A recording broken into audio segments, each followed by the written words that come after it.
Well, good morning. It's David Coombe with the CBS AM Debrief. This 22nd of March, Tuesday morning here, just past 8:30 a.m.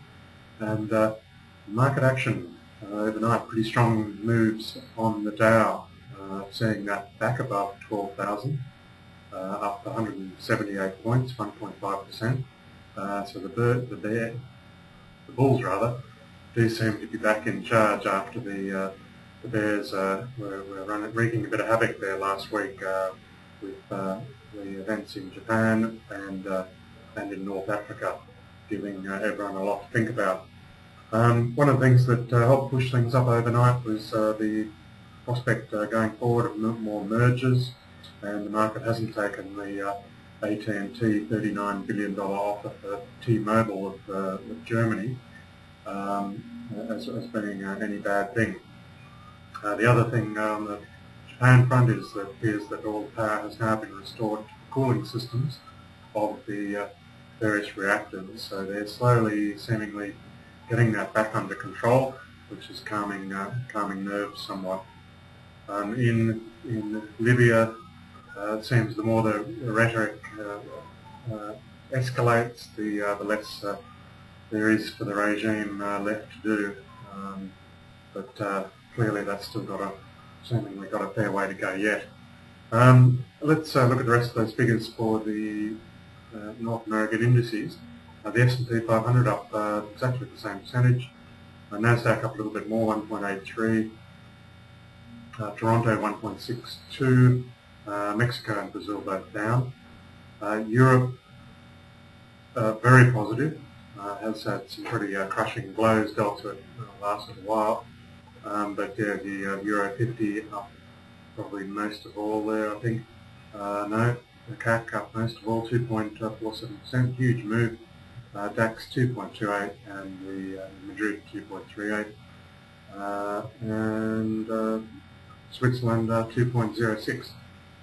In our region, we closed off ultimately a little bit higher yesterday, having opened lower.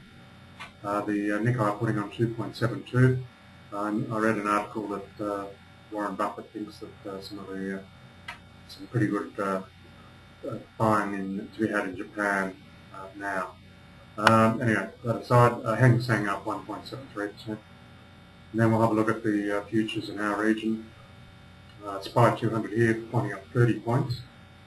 The Hang Seng up 352 and Nikkei up 50. Move on to look at the commodities. Natural gas, the only of the energy sector, down a cent, 4.15. So we're getting pretty close to exiting out of that warrant, a nice profit. But I would guess that might not have happened, although I haven't actually seen the intraday chart on that to see if Benson might have exited that. Crude up 94 cents. Other commodities, any standouts here look to be fairly subdued, with looks like orange juice down 3.3%, being one of the bigger moves. Cocoa up 2.35, and the rest are fairly sedate moves there. Copper $4.29.5, down $4.4. Gold up $11.50 to $1,427.60. Silver at $36.11.5. And have a look at the world indices now. Euros buying 1.4222 US dollars, 1.6309 pounds buying that many US dollars. Sorry.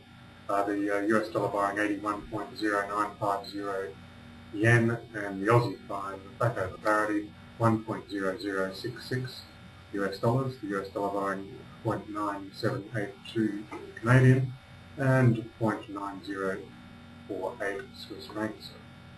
Let's take a look at the economic calendar now. Quite a lot of data out.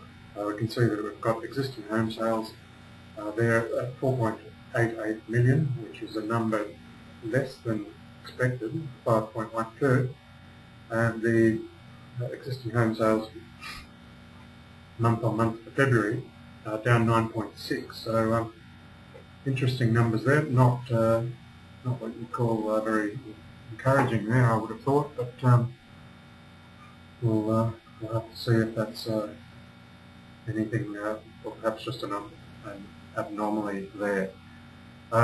Some Japanese data out a little bit late this afternoon. Industry activity for January. That won't be affected by the earthquake. Switzerland, then some UK CPI numbers and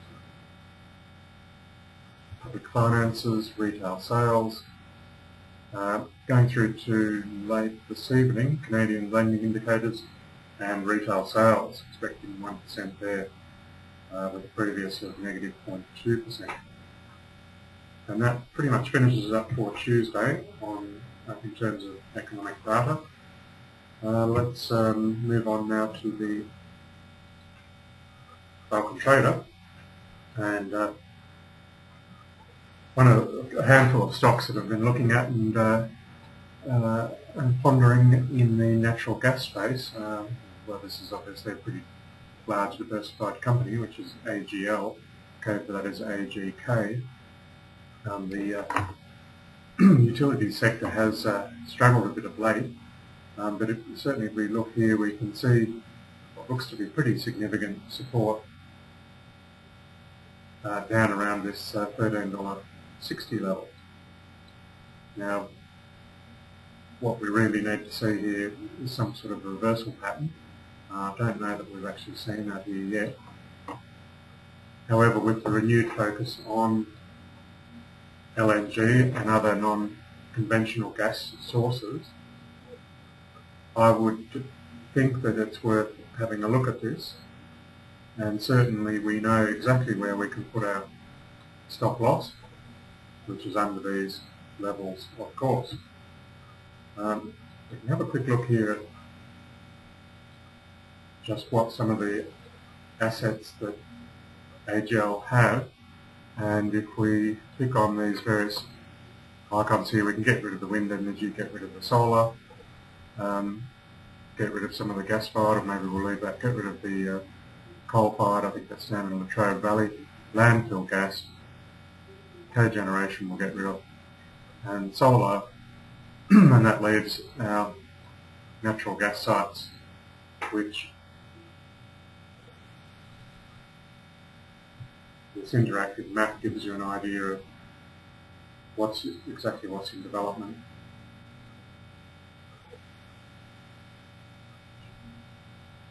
Big one over in South Australia, 1,280 million watts, or 1.2 gigawatts.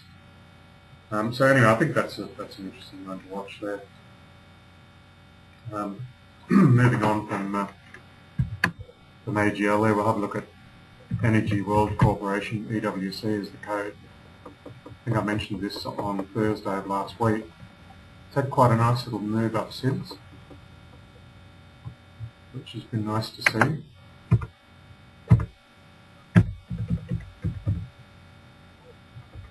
Move that out.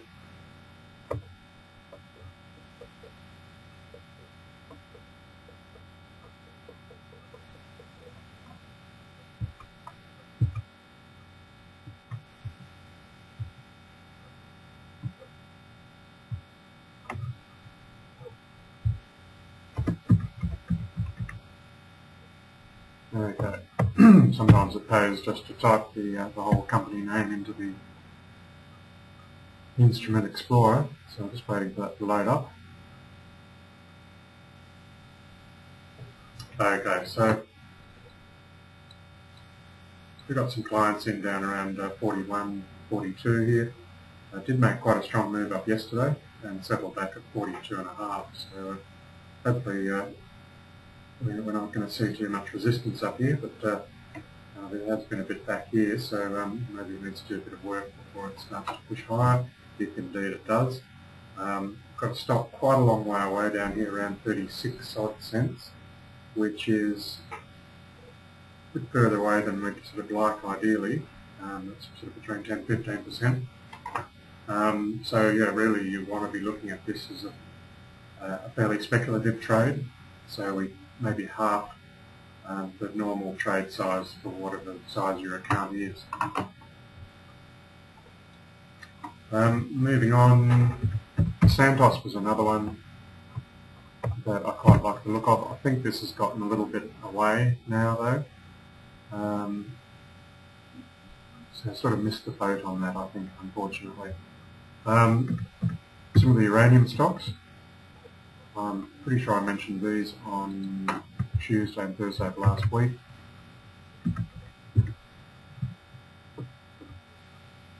Energy Resources is, of course, one of the big ones. And that's put on quite a good little bounce here, and that's quite a nice little reversal pattern to my eye.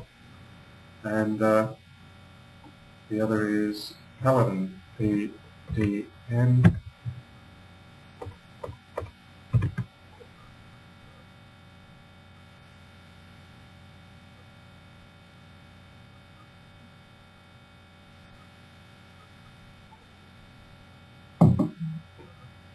So the three good strong moves up here, or 1, 2.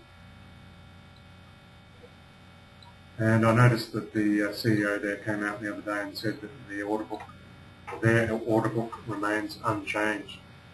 So no problem with the customers there. So perhaps a little bit overdone here.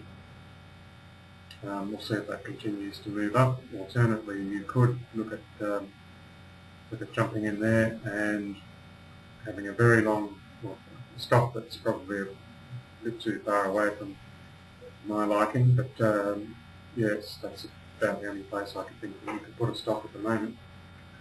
So that's the concern with that one. Okay, well that finishes it up for today, I think. So good luck and happy trading, and until next time, bye for now.